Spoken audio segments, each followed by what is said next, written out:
The first thing Mary does after being reborn is deliberately splash scalding hot tea onto her older sister Sarah's face.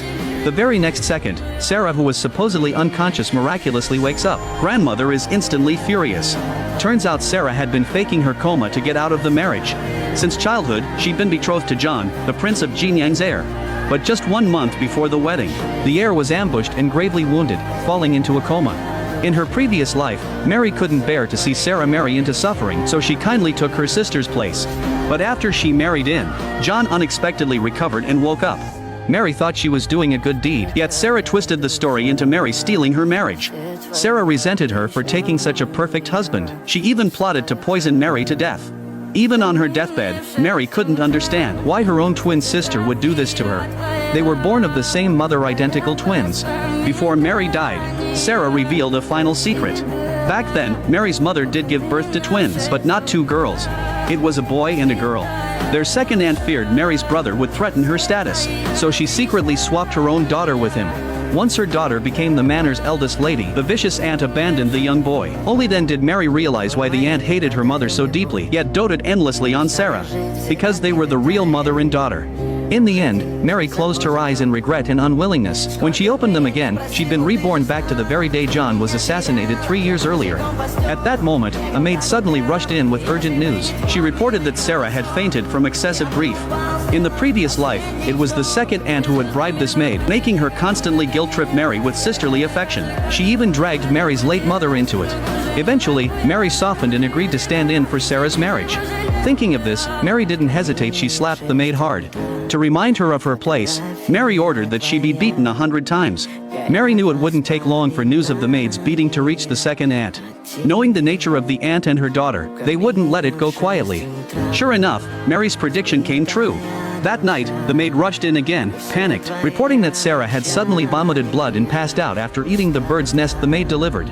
The matriarch immediately assumed the maid had poisoned Sarah and was punishing her harshly. Under the second aunt's orders, the maid soon turned on Mary, claiming Mary couldn't bear to see Sarah suffer and had ordered her to poison her. Just as Mary was about to confront the maid suddenly died from the poison herself. Mary hadn't expected the second aunt to be this vicious, killing innocents to protect Sarah. Though the grandmother was old and frail, she sensed something suspicious. To protect the manor's reputation, she decided not to pursue the matter further.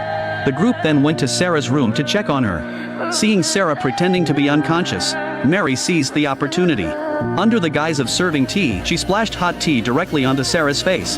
Caught completely off guard, Sarah jolted upright. Grandmother saw this and flew into a rage.